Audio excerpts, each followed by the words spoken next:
지난번에 이어서 그렇죠? 우리가 특히 유체와 관련된 마지막 부분이에요. 그렇죠? 우리가 지난번에는 인터널 플로우, 우리가 유체의 흐름을 두 개로 나눠 가지고 그렇죠? 어떤 가이드된 덕트나 파이프나 어떤 가이드된 곳을 흘러가는 곳하고 가이드되지 않은 유체와 고체가 어떤 물체가 만나가지고 흘러가는 걸 두 개로 대변을 해서 우리가 유체의 흐름에 대해서 얘기하고 있어요. 잠깐만 복습을 하면 그렇죠?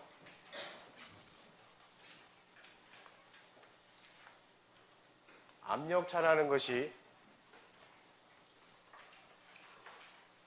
유체의 흐름의 가장 기본이 되죠.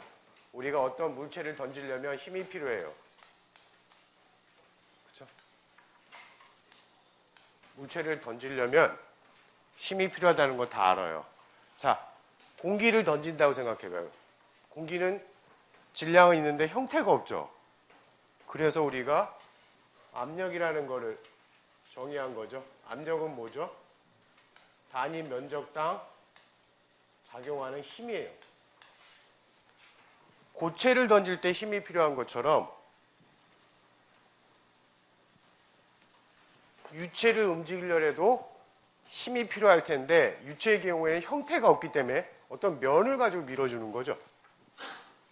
그래서 압력이라는 개념을 사용해요. 이쪽에서 유체에 작용하는 가장 첫 번째 힘이 뭐라 그랬어요? 압력이라고 말씀드렸어요. 그렇죠? 그리고 유체가 움직이려면 생각해 보세요. 얘는 형태가 있기 때문에 던지면 되지만 얘는 형태가 없기 꽉 차 있어요. 어떤 공간을 꽉 채우고 있다고요.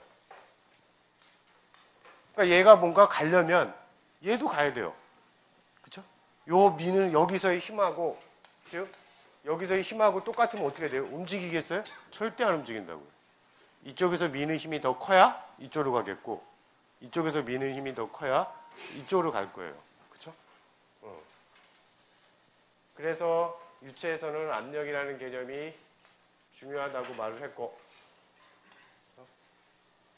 자, 관을 따라서 유체가 이동하는 경우 그 입구를 지나서 충분히 경과된 흐름이 충분히 발달된 형태에서는 단면을 가지고 그리면 일형 형태의 속도 구배가 생긴다 그랬어요. 그렇죠? 왜? 점성에 따른 전달 능력으로 인해서 가고자 하는 거를 막으려는 얘가 정지, 관이 정지해 있고 얘가 뭐 물이 됐든 공기가 됐든 유체가 흘러간다. 그렇죠? 관은 정지해 있고 물이 흘러가든 물이 정지해 있고 관이 흘러가든 똑같은 현상이에요. 그렇죠? 관이 정지돼 있고 물이 흘러가든 물은 정지돼 있는데 관이 지나가든 똑같은 일이 점성에 의한 전달 능력이 속도의 y방향의 구배에 비례해서 전달 능력, 즉 끌어당기고자 하는 힘이, 가는 걸 방해하고자 하는 힘이 작용한다 그랬죠.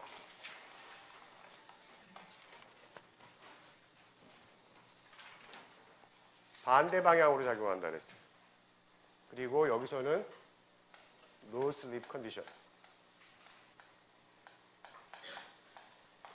그러니까 점성이 큰 물질일수록 가고자 하는 거를 여기 딱 달라붙어서 막아요. 그렇죠? 그러니까 이 막는 힘에 의해서 얘를 이쪽을 통과시켜서 이쪽으로 보내려면 입구와 이쪽에 압력 차이가 압력 차이가 발생이 되는 거죠.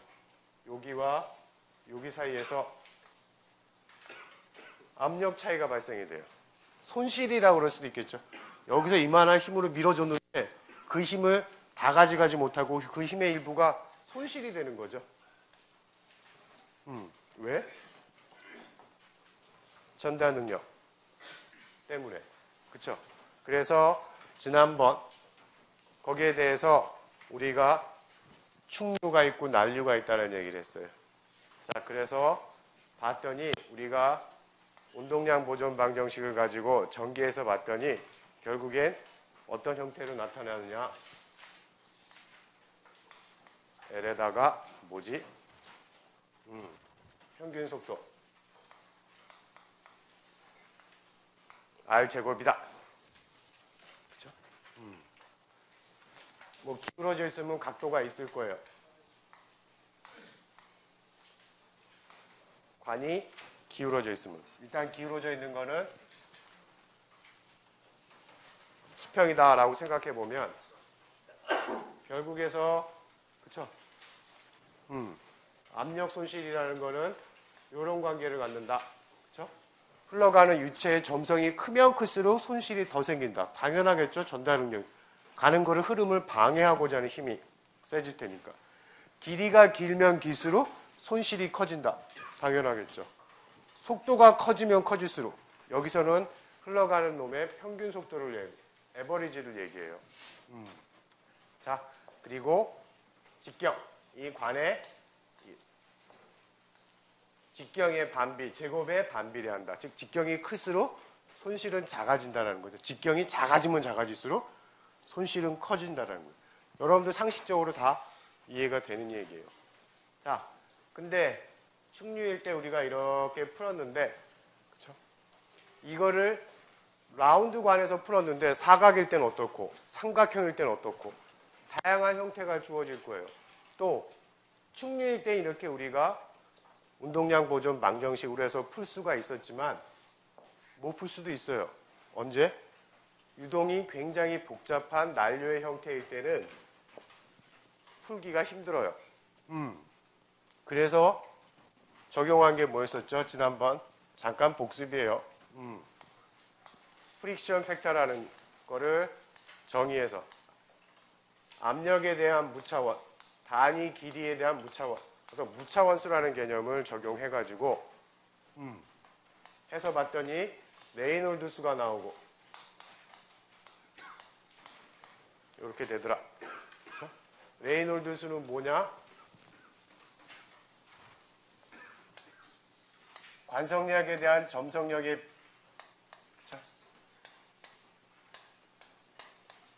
비율이죠. 무차원수예요. 이런 무차원수를 도입함으로 해서 이 프릭션 팩터를 우리가 변수가 너무 많잖아요. 그렇죠? 이 네 개의 변수를 하나로 나타낼 수 있게 됐죠. 우리가 네 개의 변수를 취급하는 게 어렵잖아. 하나의 무차원수로 표현하게 됐고, 그로부터 프릭션 팩터를 알게 됐고, 프릭션 팩터를 해서 넣어봤더니 압력 손실과 프릭션 팩터의 관계는 슬라이드가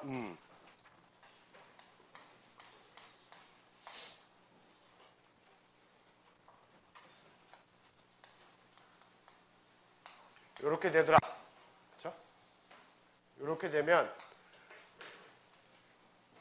운동량 방정식으로 푼 난리의 경우에는 운동량 방정식으로 풀 수 있어서 이렇게 압력 손실, 우리가 알고 싶은 거는 압력 손실, 도대체 얼마나 손실이 발생된, 이 손실만큼 일을 더 해줘야 되죠. 그래야지 앞으로 갈 거 아니야.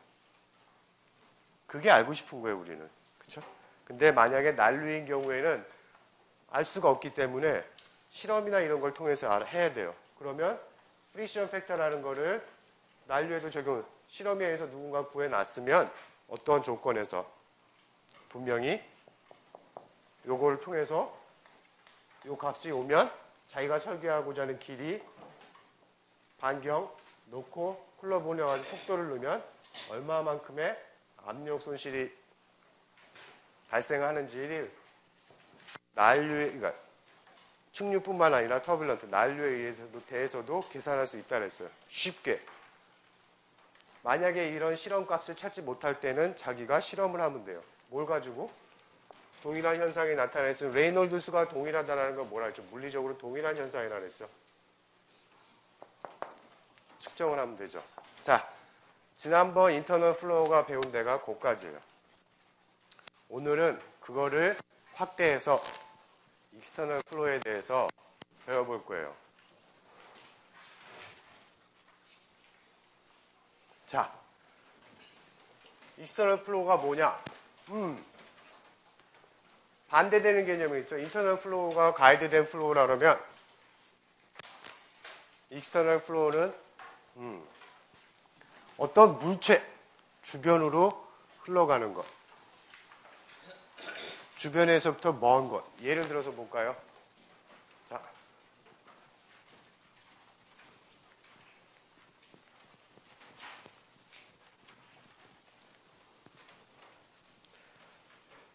건물이 이렇게 생겼다. 위에서 본 모습이에요. 평면이죠. 바람이 이렇게 불어온다.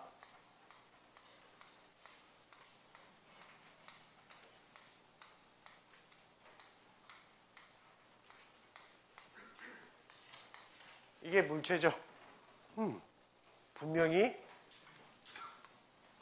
굉장히 이 주변으로 복잡한 기류 형상이 생길 거예요.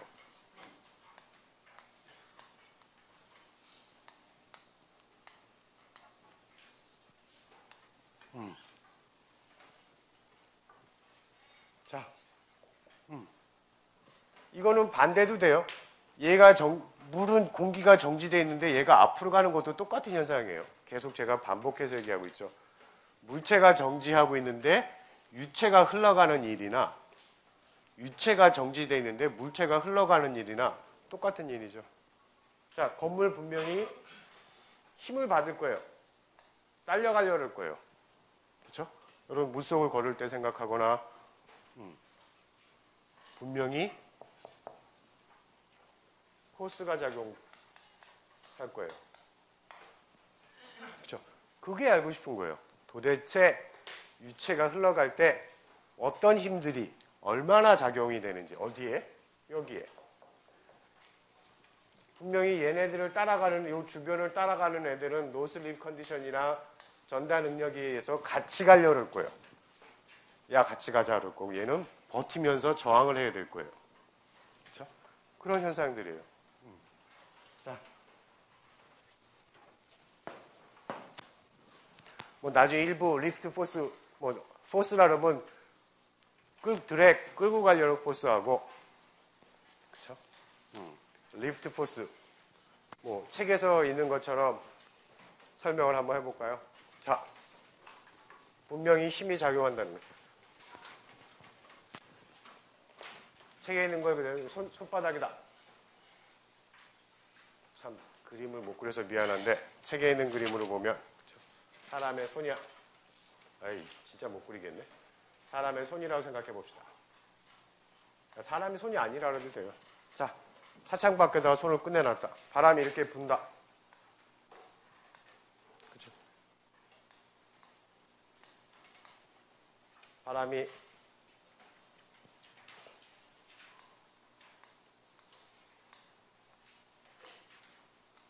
이렇게 분다. 이렇게 가면서 가만히 있으면 힘을 안 주면 끌려가려고 할 거예요. 왜? 얘가 지나가면서 전달 능력이 작용되겠죠. 끌고 가려고 하겠죠. 트랙 포스예요. 끌고 가려고 해요. 전달 능력 때문에, 점성 때문에 그래요. 그렇죠? 자, 또, 자 이번엔 틸트 됐다. 손을 꺾었다. 이만큼 기울였다. 자, 이 힘을 중심으로 해서 드래그 포스 생기고 실제로 작용하는 힘은 이쪽이겠죠. 합힘이죠. 이렇게 해보세요, 여러분들. 손이 떨려올 거예요. 이 방향으로 올라가려는 힘. 실제로는 이렇게 느끼는데 힘을 나눠보면 수직 흐름과 수직한, 그러니까 수평한 힘, 흐름과 수직한 힘, 리프트 포스를 받을 거예요. 실제 느끼는 힘은 이거죠, 네트는. 근데 힘을 나눠보면 이 힘과 이 힘이. 그렇죠? 자, 완전히 틸트를 90도 했다.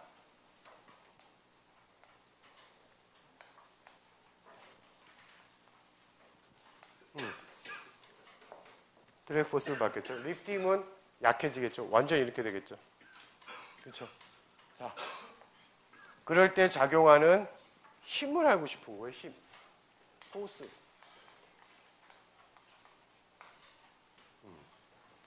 근데 여러분도 한번 생각해 보세요.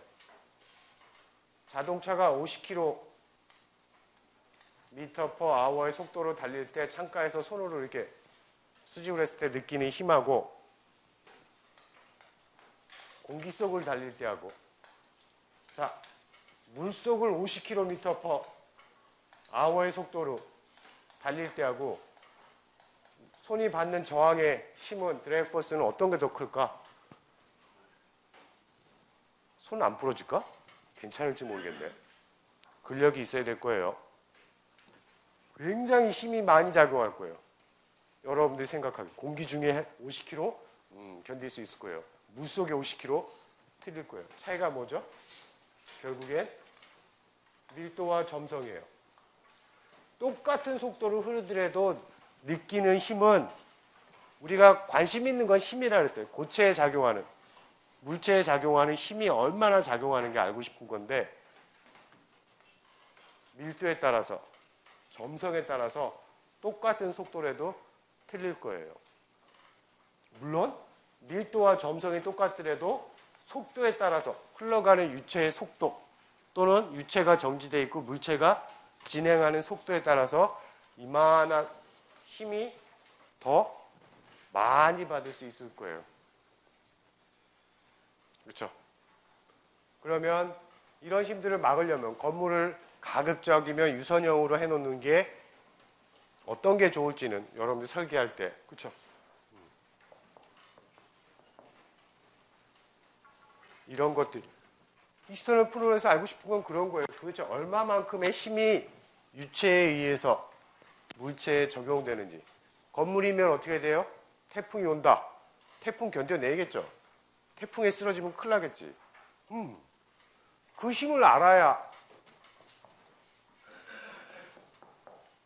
얼마만큼 구조물을 튼튼하게 해야 되는지, 또는 그러기 위해서는 형태를 어떻게 잡는 게 좋은 것인지 나올 거예요.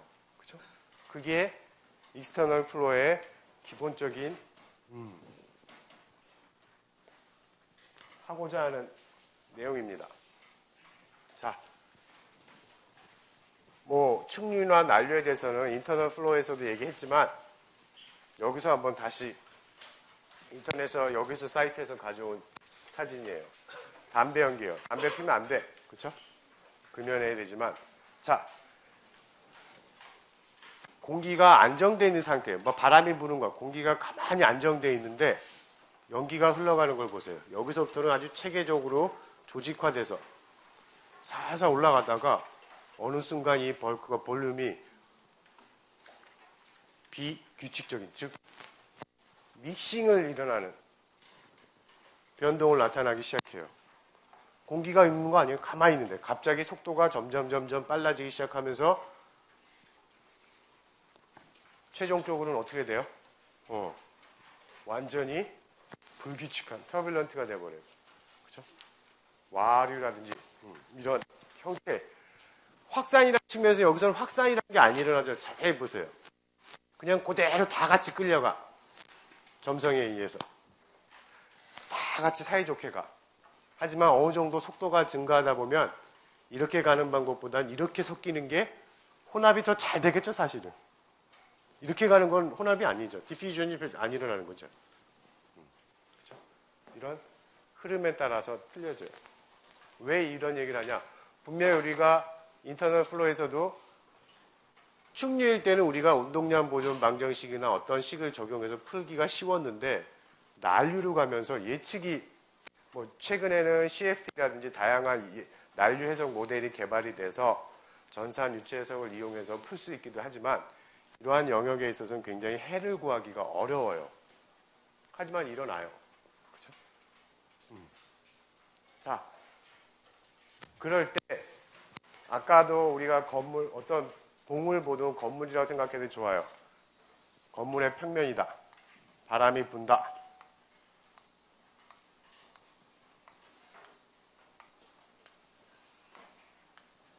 이게 충류일지 난류일지 어떻게 될지 모르겠어. 충류일 수도 있고 난류가 될 수도 있고 충류가 난류로 발달될 수도 있고 그렇죠? 자, 우리가 알고 싶은 건 여기에 작용하는 힘이라 그랬어요.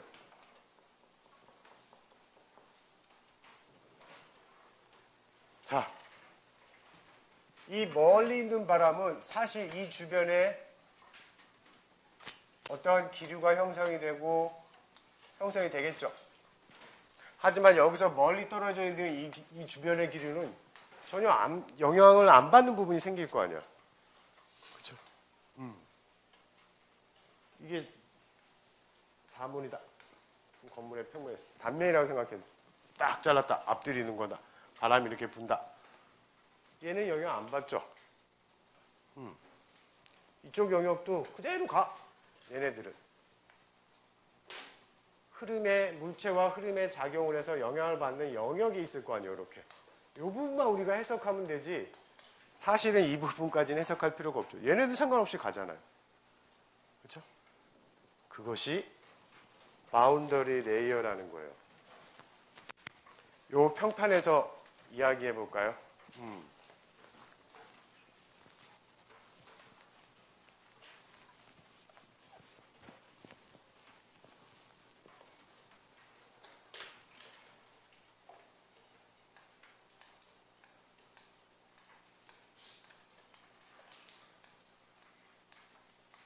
자, 여기 아주 얇은 평판이 있다.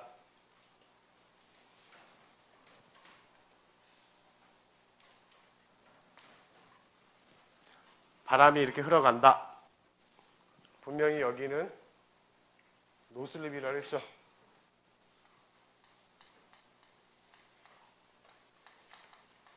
그럼 어떻게 돼요?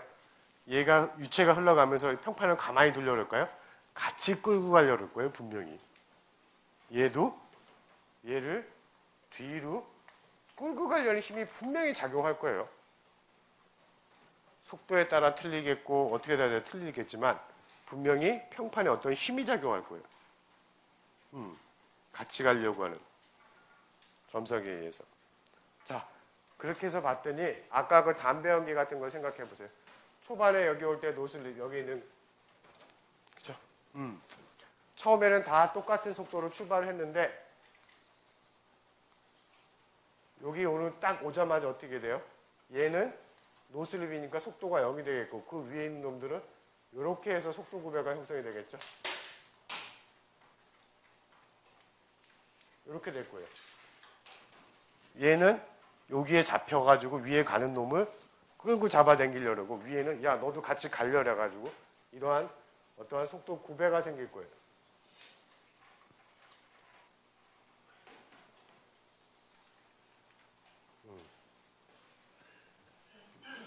근데 자 여기서 천천히 올 때 보면 자 초기에 오는 속도를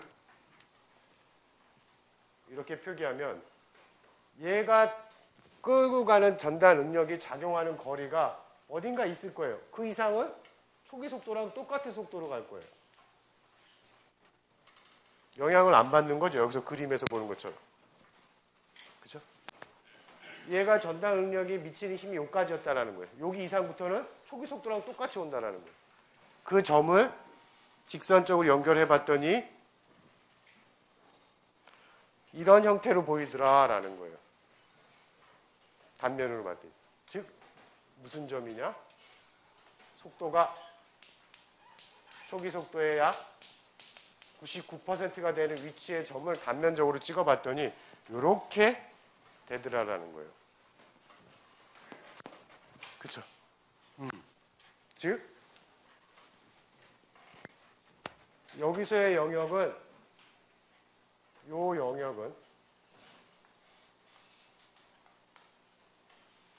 그쵸? 노란 거 없나? 잘 안 보이죠? 빨간 게 잘 안 보일 거예요.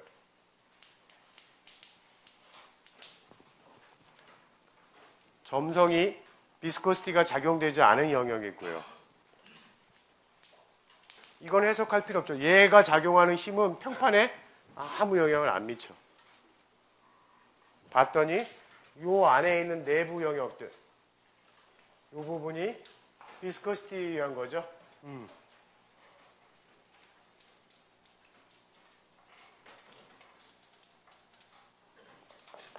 점성이 작용돼서 운동량이 여기로 전달되는 과정이라는 거예요. 그러면 이 영역을 집중해서 풀면 되지, 이 영역 바깥에는 풀 필요 없잖아. 그죠? 우리가 알고 싶은 건 얘가 작용하는 힘을 알고 싶은 거예요. 이거를 우리가 바운더리 레이어라고 그래요. 그죠?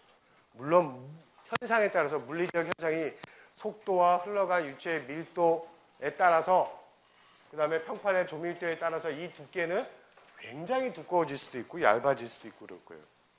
그렇죠? 건물 같은 스케일에서는 굉장히 폭이 클 거예요. 건물의 외피라고 생각해도 좋고. 이 두께는 굉장히 물리적 현상에 따라서 차이가 나겠지만 개념은 똑같아요. 이 영역에 대해서만 우리가 해석을 하면 되지, 여기는 관심 없다 이거예요. 힘을 안 미친다라는 거죠. 이게 바운더리 레이어 컨셉이에요. 그래서 그 안에서도 가만히 봤더니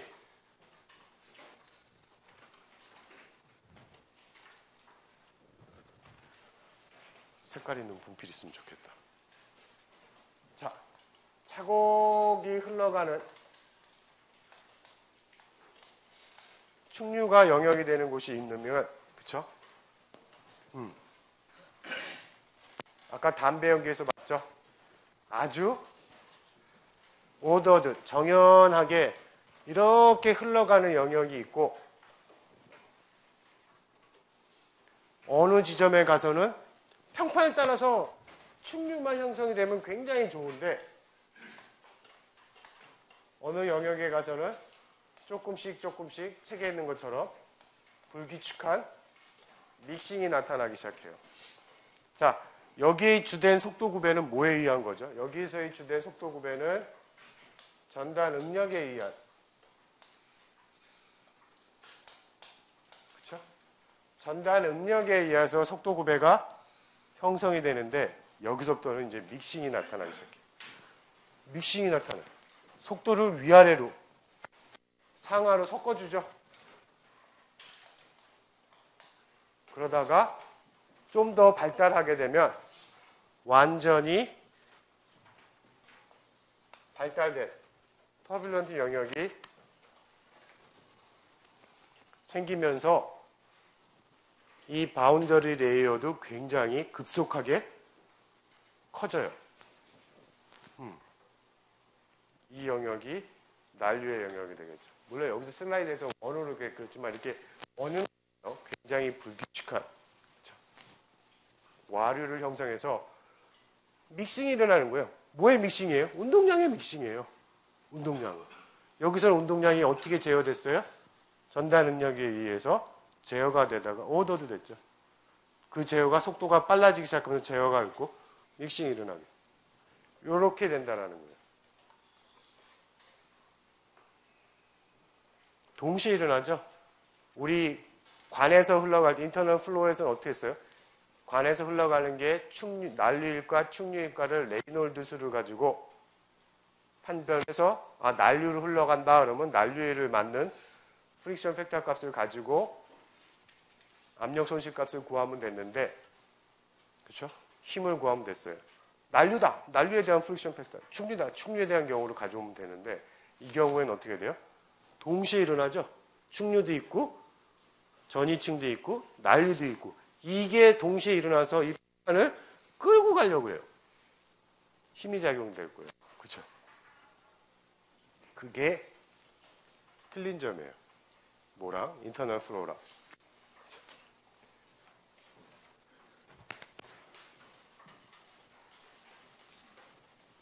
고마워요.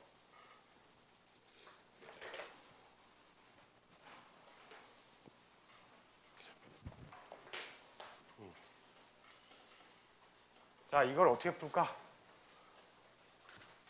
고민이죠. 어떻게 하면 이 힘을 풀 수 있을까? 쉽게 풀었으면 좋겠어.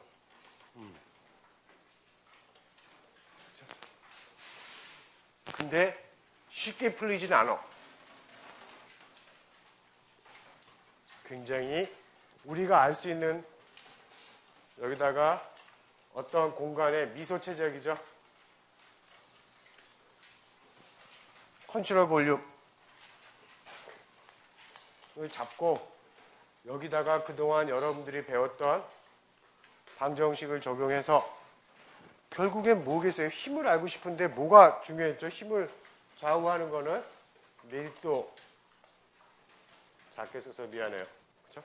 결국엔 힘과 관계될 것 같은 밀도도 관계될 것 같고 점성도 관계될 것 같고 속도도 관계될 것 같고 그렇죠? 지금 생각해 보니까 그래요. 이 길이도 관계될 것 같고 인터널 플로우랑 비슷하겠죠? 분명히 힘이 작용할 때 얘네들의 하는데 자 속도 같은 경우 얘네들은 지금 2차원으로 봤지만 3차원인 경우에는 이게 평판이 면이다. 3차원 공간이죠. 속도가 x, y, z 방향으로 발생할 수도 있어요.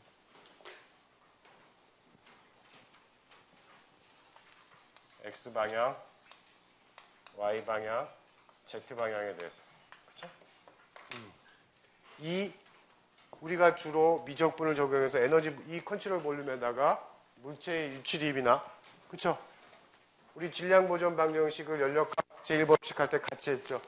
컨트롤 볼륨의 어떤 시간 동안의 질량의 변화라는 것은 컨트롤 서피스를 통해서 들어오고 나간 양, 들어오거나 나간 양의 차이다.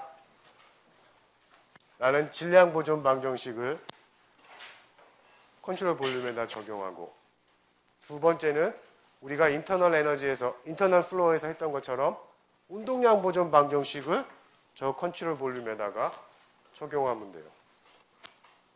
세 번째, 연력값 제1법칙이죠. 에너지 보존 방정식을 적용하면 세 개의 방정식이 생겨요. 예를 들어서 쉽게 해보자면 우리가 미지수가 세 개면 바람의 성분이 X, Y, Z 방향이 있다. 바람은 실제는 이건데 X 방향은 U9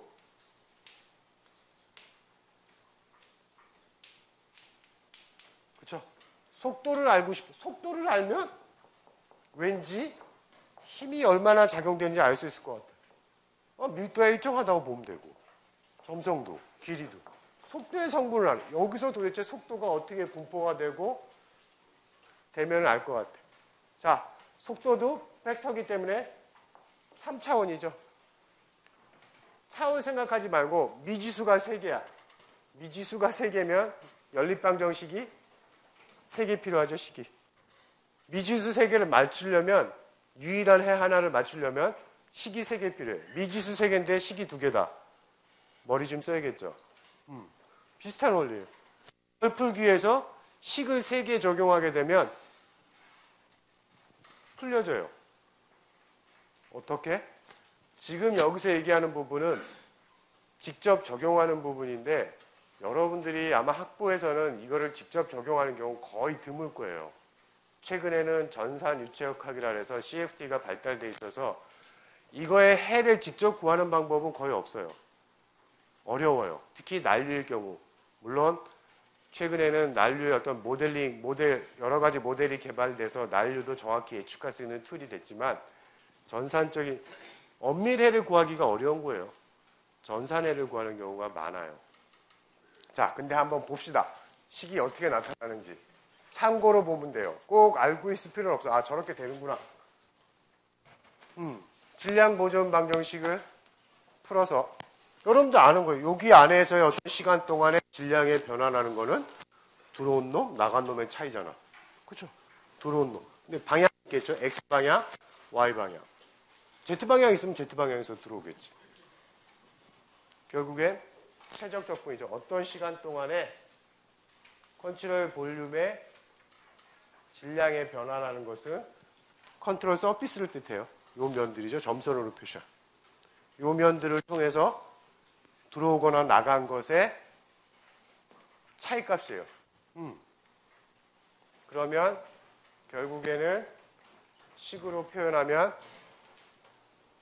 가우스 적분의 원리를 쓰면 최적 적분과 면적 적분의 관계, 미적분에서 배웠을 거예요. 최적 적분하고 면적분. 면적분이죠. 이걸 최적 적분으로 바꿔놓아야 편하겠죠. 그러면 결국에는 어떤 미분 방정식을 얻느냐면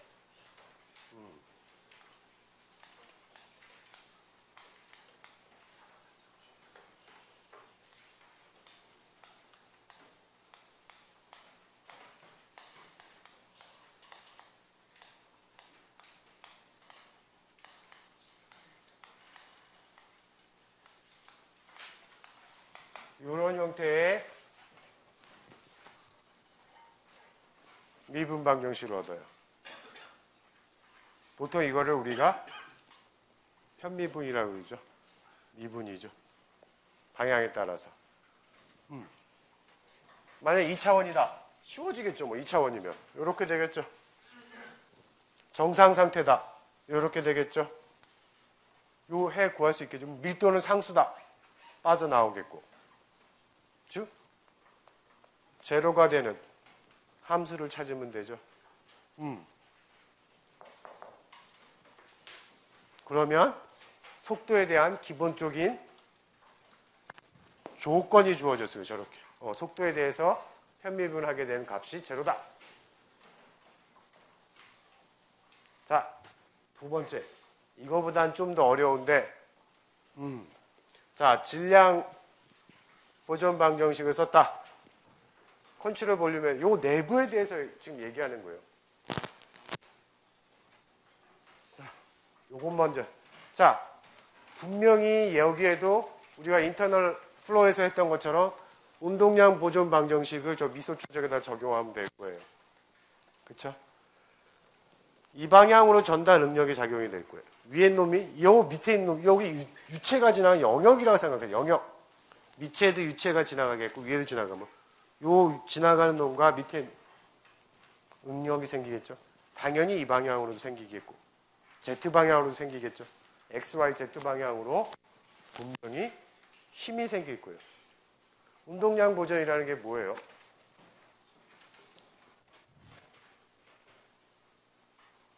그쵸? 이거를 먼저 보시면 더 빠르겠다. 즉 컨트롤 볼륨에다가 외부에서 주어지는 힘의 모든 합, 얘는 최적에 작용되는 중력의 힘이라든지 전기장의 힘이라든지 최적에 작용되는 힘이겠고, 이거는 서피스에 작용되는 힘, 합쳐서 외력이 작용하는 전체 힘의 합은 컨트롤 볼륨의 운동량의 유출입량, 들어오거나 나간 것 플러스 컨트롤 볼륨이 가지고 있던 운동량의 시간 동안의 변화량과 똑같다라는 거죠. 식이 어려워지는 것뿐이지 개념적으로 그렇잖아요. 외부에서 힘이 주어지면 분명히 컨트롤 볼륨이 가지고 있는 운동량이 변화될 거예요.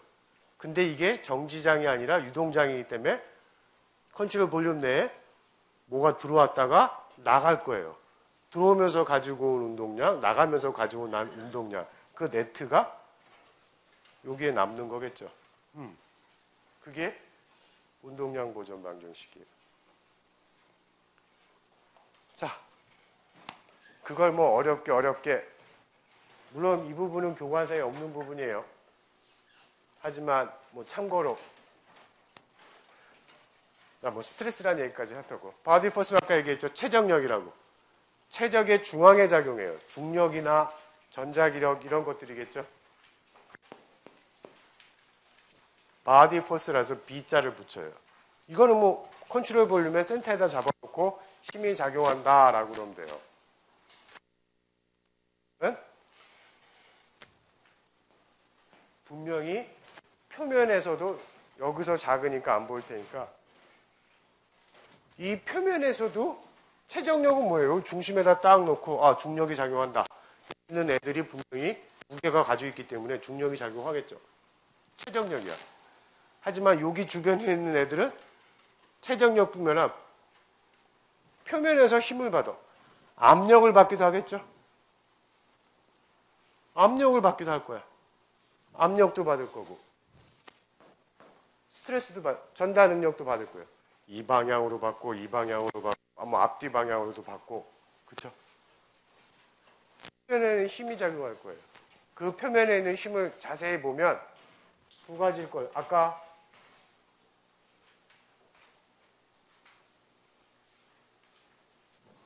그렇죠? 자, 분명히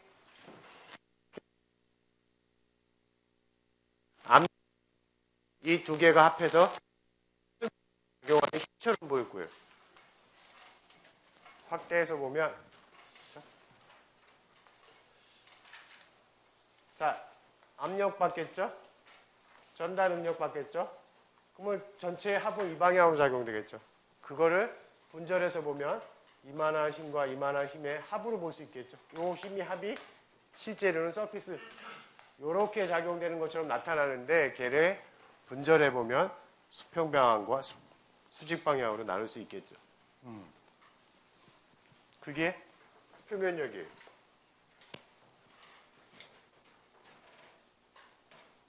자, 압력은 면에 수직하게 작용하는 표면력. 이거는 표면과 수평하게 적용되는 스트레스 전달 능력 더하기 최적력. 여기서는 중력 가속도를 놓으면 되겠죠. 자, 운동량이 이만한 속도로 들어왔다가 나가죠. 컨트롤 볼륨에서. 그리고 그 결과 이만한 운동량이 컨트롤 볼륨에 어떤 시간 동안에 변화가 일어나죠. 하게 되면 이렇게 해서 운동량 보존 방정식을 세울 수 있는데 인터널 플로우처럼 한 방향 원디멘저널이었죠. 인터널 플로우에서는 굉장히 쉽게 풀었어 우리가 이 운동량 방정식을. 왜? 차원이 하나이기 때문에. 근데 여기선 차원이 세 개야. X축, Y축, Z축. 잠깐 복잡해지는 것 뿐이에요. 개념적으로는 여러분들이 배웠던 거. 가우스의 원리를 써서 면적 적분과 최적 적분의 관계를 변환시키고 그대로 놓으면 전부 최적 적분의 형태로 나타나죠.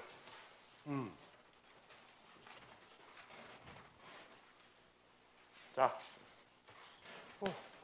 아까 말씀드린 거고. 자, 전달 능력에 대해서 힘이 이렇게 배분이 된다.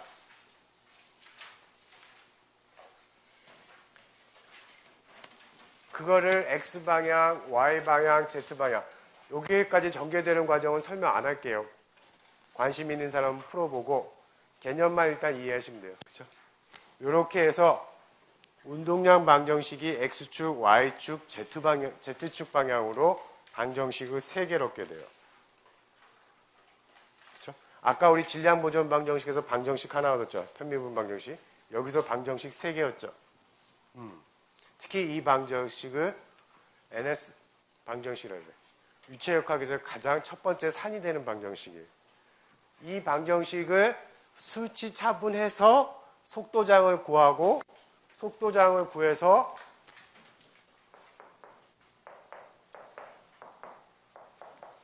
이 힘을 구하는 거예요.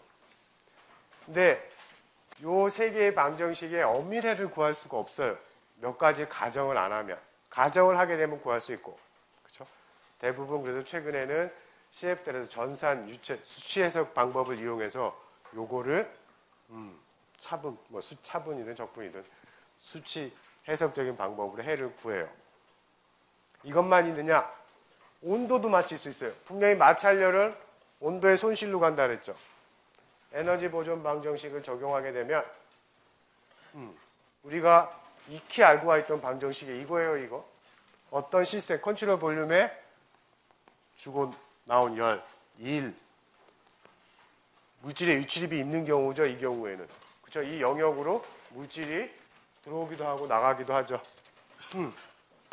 걔에 대해서 운동량, 운동 위치 에너지죠.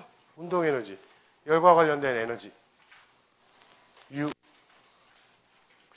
정리해서도 에너지 보존 방정식을 세우면 열과 관련된 정보도 얻을 수가 있어요. 만약에 열 전달을 안 본다, 뭐 이거 무시하면 되죠.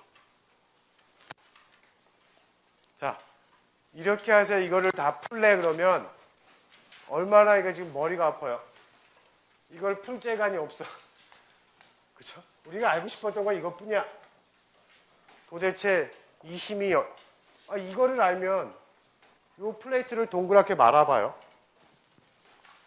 원에서 얼마나 힘이 작용되는지 알 수 있을까 없을까? 개념 비슷한 거예요. 이 플레이트를 평행에 놨지 형태를 바꿔버리면 알 수 있을 것 같은데 이 상태로 저런 복잡한 식을 가지고 하려니까 우리가 프린셔 페타죠. 앞에서 어떻게 했어요? 인터널 플로우에서도 다양한 복잡한 형태가 나타나는 것을 없애기 위해서 이런 무차원수를 도입해서 쉽게 압력 손실을 구했죠. 레이놀드스도 덩달아 발견했고 여기서도 물론 그런 쉬운 방법을 찾는 게 훨씬 빠르다라는 거예요. 실험을 통해서 F값 누가 구해놓으면 되지. 이런 개념처럼. 뭔가 이런 방법을 해서 식을 구할 수도 있겠지만 좀 더 쉬운 방법으로 해서 책에서 보면 452페이지 고민인 거예요. 어떻게 저걸 구할까?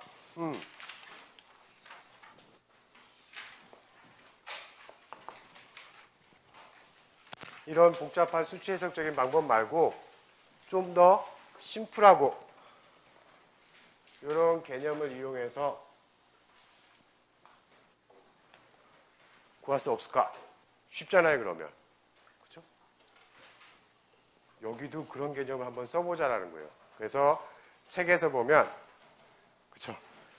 우리가 그림 그 10-4 무차원에서 이렇게 봤더니 속도에 대한 무차원이에요. 여기 들어오는 속도죠. 하고 두께에 대한 무차원. 이거를 얘기하는 거예요. 어떤 위치에서 이 두께 값을 요걸 얘기하는 거예요.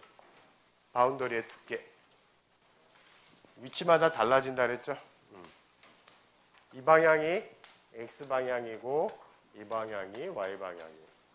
해서 봤더니 충류일 때는 거기 있는 것처럼 이런 형태로 굉장히 리니어하게 좋은 관계가 있어요. 즉 충류일 때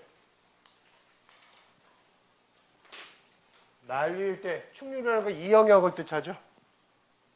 이 영역을 뜻해요. 이 영역에서는 어떻게 돼요? 2층의 두께하고 속도의 굽의 비율에 비례해서 아주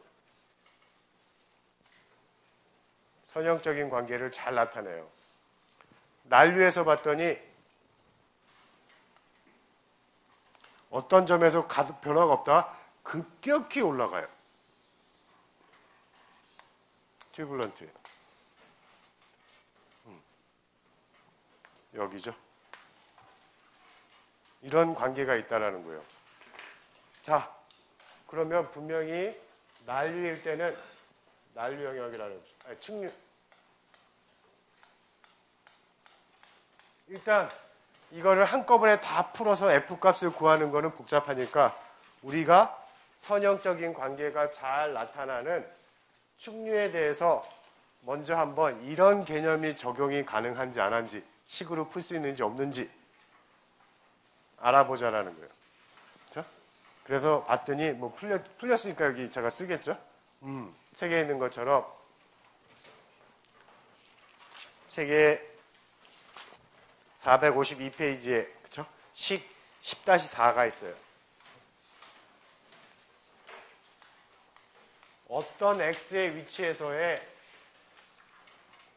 경계층의 두께라는 거를 실제로 충류에다가 아까 얘기했던 운동량 보존 방정식을 적용해서 풀어봤더니 책에 있는 그대로예요.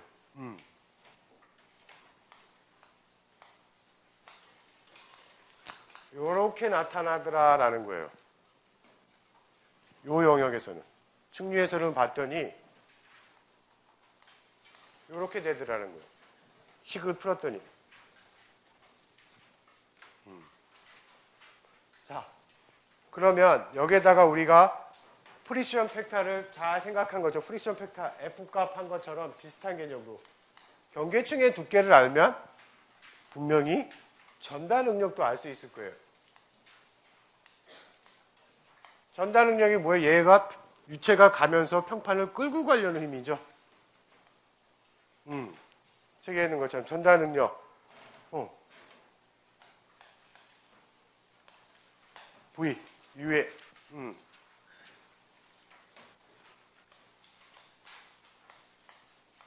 이거겠죠. 이런 전달 능력이 속도 구배 때문에 전달 능력이 작용돼서 이만큼 힘이 유체가 흘러가면서 평판을 같이 끌고 가려는, 거꾸로 얘기하면 평판이 고정되어 있으려면 이만큼의 힘을 유체에다가 주는 거죠. 이렇게 돼 있다고요. 그러면 당연히 뭔가 여기서 우리가 프리션 팩터에서 했던 것처럼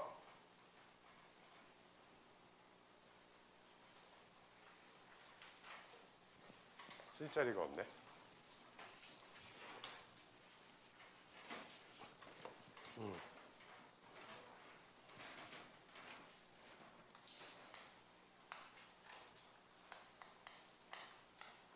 구했더니 이 값이 얼마래요? 그거까지만 씁시다. 책에 있죠. 0.32.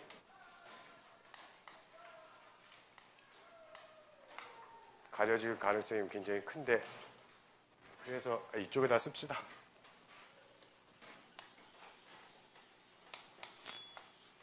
값만 씁시다. 전달 능력이 0.332. 그 다음에 V의 속도에 루트 밀도에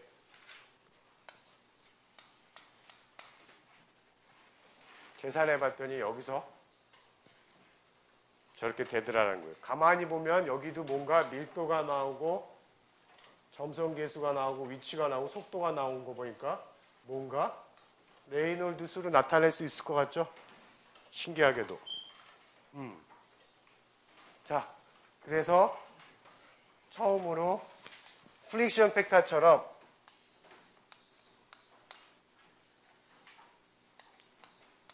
어떤 위치에서의 스킨이요. 어떤 위치에서의 그죠? 드래그 포스에 대한 코이피션트. 책에서 있는 그대로 보면 그죠? 스킨에 있어서의 코이피션트라고 그래 보자. 로컬 스킨의 프릭션 팩터. 그죠? 마찰력이죠. 끌고 가려면 마찰력의 코이피션트다. 정의죠. 이거를 이렇게 정의 한번 해보자. 전달 능력에 대해서 속도의 제곱, 면적, 속도의 제곱. 이런 계수를 한번 프리션 팩터를 했던 것처럼 얘도 무차원이 되겠죠. 무차원화 시킨 거예요. 이런 거를 정의를 한번 해보자라는 거예요. 그러면 인터널 플로어에서 우리가 프릭션 팩터 가지고 쉽게 압력 손실을 구했던 것처럼 여기서도 이 힘을 저런 계수들을 이용하면 자, 그러면 가만히 잘 보세요. 얘가 이만큼 운동하는 동안 그거의 일부분의 비율이 전달 능력으로 바뀐 거죠. 그죠? 어떤 위치에서. 자, 이걸 하고 났더니 다 풀렸어요, 이제. 이걸 지울 수는 없고, 어디. 책에 있는 대로, 그쵸? 책에서 보면 453페이지. 이거 슬라이드에 제가 안 만들어서 죄송한데. 자, 여기를 지우고. 그쵸? 자. 포스인데 드래그 포스다. 끌고 가려는 포스는 그쵸?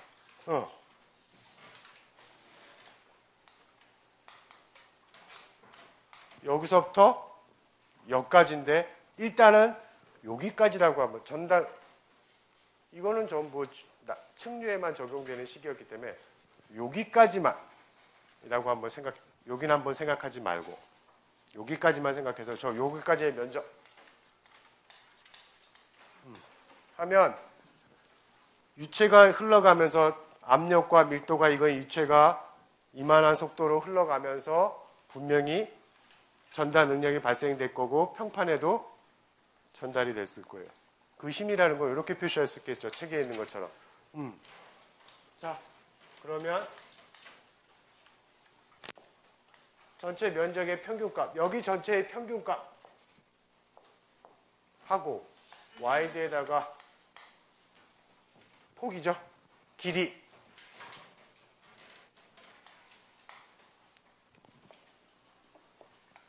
이걸 알고 요 폭이 있다. 폭이에요. 이렇게 되겠지.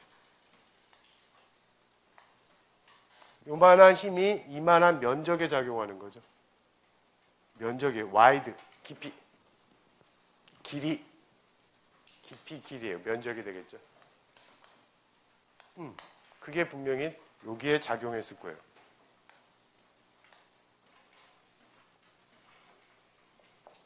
자, 그러면 여기서 우리가 정의했던 거 요거를 그대로 잘 가져와 보면, 그죠?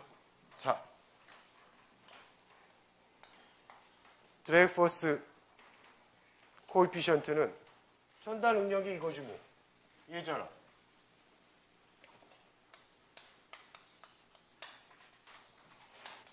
그쵸? 가져오는데 면적항이 들어와 있으니까 여기다도 면적을 곱해주면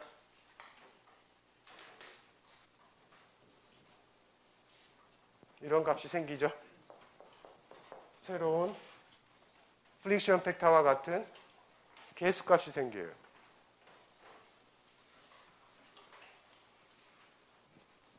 집어넣고. 그렇죠? 그래서 풀어봤더니 CD에 대해서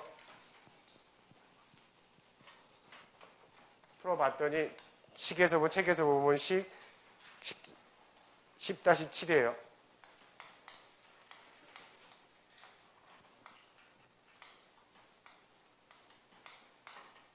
이렇게 되더라 라는 거예요. 레이놀드 수 하나로 레이놀드 수에다가 길이에다가 13.28 해주는 게 코이피션트다. 어디서? 충류일 때.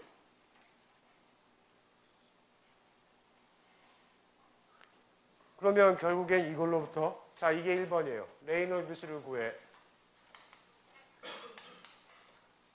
CD 값을 구해. 그러면 FD 값을 알 수 있겠죠? 이 순서대로 따라가면 속도 알고 있잖아. 들어오는 유체의 속도. 면적 곱하고 2분의 1 하고 레이놀드 수 흘러가는 놈의 밀도와 점성과 단위 길이 L이죠. 를 알아서 레이놀드 수를 계산하고 그 레이놀드 수를 넣고 길이를 넣으면 드래그 포스 코에피션트 무차원수예요. 를 구할 수 있고 이 무차원수를 구하면 여기다가 요거 곱하면 알 수 있겠죠. 즉 전단 드래그 포스를 계산할 수 있게 됐어. 어디서? 전단은 충류일 때. 쉬운 방법. 그러면 나중에 누군가가 요것만 측정을 해놓으면 이 값이 얼마 이런 어떤 뭐 자동차다. 이게 뭐 평판이 자동차일 수도 있겠고 건물일 수도 있겠고 누가 그 형태에 있어서의 드래그 포스 코에피션트를 구해 놓으면 레이놀드 값 자기가 해석하고자 하는 상황을 레이놀드 값 넣어놓고 CD 값 구하면 그때 얘 물체가 받는 힘이 얼마인지 특히 드래그 포스가 얼마인지를 쉽게 구할 수 있겠죠. 인터널 플로에서 프릭션 팩터를 가지고 압력 손실을 쉽게 구했던 것처럼 여기서도 복잡한 수치 해석 적분법 이런 거 쓰지 말고 풀 수 있다라는 거예요. 이렇게. 자, 그러면 여기까지는 플러스. 여기는 어떻게 할 건데? 그렇죠?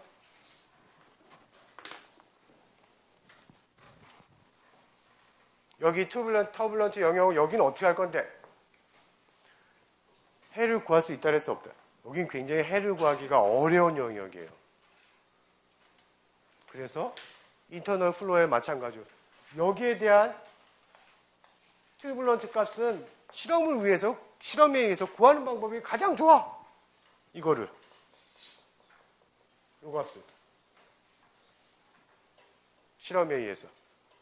해석적으로 구하면 더 좋은데 워낙 구하기가 힘들어요. 여기서 C, D 측류일 때 L은 라미네어 플로우 측류일 때의 드레이퍼스 코에피션트라고 하면 여기서는 수식을 통해서 구할 수 있었어. 난류에서는 수식을 가지고 구할 수가 없어서 책에서 보는 것처럼 식 10-9, 10-11처럼 실험식을 해봤어요. 이런 형태의 조건에서 실험을 해봤더니 CD 값이 얼마가 되더라. 언제일 때? 터뷸런트일 때. 그렇죠? 따로 구하는 거예요. 여기서는 계산식으로 충분히 활용할 수 있었는데 충류에서는 난류에서는 실험에 의해서 구하는 방법이에요. 자, 그러면 책에서 보면 다음 페이지로. 그렇죠? 결국에 우리가 알고 싶었던 힘은 뭐죠? 이거 다 이 힘 플러스 요거 합한 거죠? 이게 전체 작용한 힘이죠? 이게 F잖아. 우리가 알고 싶었던 게 이거예요.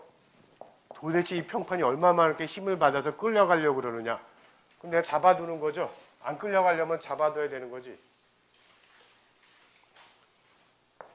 이렇게 되겠지. 그래서 책에서 보는 것처럼. 그러면 이렇게 해서 푸는 방법도 있겠고 또 하나는 아예 여기 CD 써놓은 것처럼 평균적인 CD를 구하면 되지. 여기서부터 요 크리티컬 X까지는 라미네어를 구하고, 그쵸? 책에 있는 것처럼.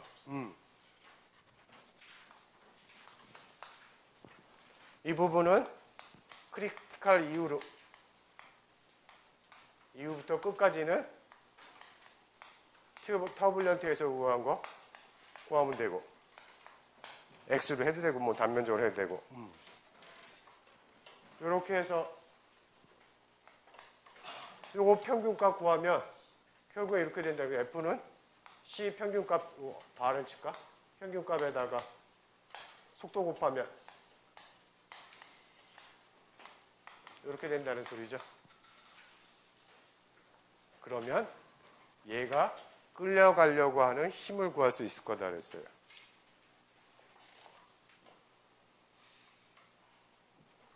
개념적으로 나눠서 개념은 프릭션 팩터와 마찬가지로 로컬 드래그 포스 코이피션트라는 어떤 무차원수를 도입해서 푸는 방법을 선택한 거예요. 그게 훨씬 수치 해석 방법보다도 정확하고 특히 측류에 있어서는 해법으로 바로 식을 통해서 구할 수 있겠지만 난류일 때는 구할 수 없었어요. 자, 이거를 가지고 여러분들 예를 들어서 뭐 이걸 복잡하게 교수님 이런 걸 막 풀어요. 자, 예를 들어서 봅시다. 건물을 위에서 건물에 바람이 분다. 건물의 평면이에요. 바람이 이렇게 분다. 바람이 이렇게 분다. 분명히 여기는 다음 주에 하겠지만 다음 수업에 하겠지만 압력을 받을 거예요. 직접적인 압력을 받을 거예요. 건물을 뒤로 밀고 가려는. 자, 여기 볼까요? 여기 바람이 불어요. 여기 아까 그 평판으로 생각할 수 있죠. 건물 한쪽을 평판으로 생각할 수 있죠. 바람이 지나가면서 속도 구배를 형성하고 요 면을 바운더리 경계증이 발달돼서 요 면을 끌고 가려는 힘이 이거잖아. 이해됐어요? 왜 평판을 우리가 했는지? 건물을 이렇게 쓰면 바람이 이렇게 오면 이것만 생각하는데 여러분들 이 힘도 작용하지만 실제로는 그 측벽에서 끌고 가려는 힘이 양쪽에서 다 생기죠. 그 힘 어떻게 계산한다? 요 압력 쉽게 계산할 수 있겠죠.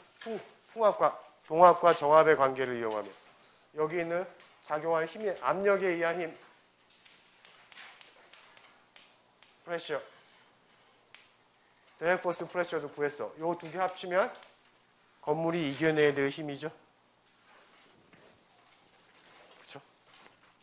자, 그래서 요 CD 값, 드래그 포스의 코에피션트라 이런 무차원수가 태어난 거예요. 그러면 잘 생각해보면 건물의 이 측면이 길면 길수록 당연히 길면 길수록 많은 힘이 작용될 거예요. 거칠면 거칠수록 더 많은 힘이 작용될 거예요. 그렇죠?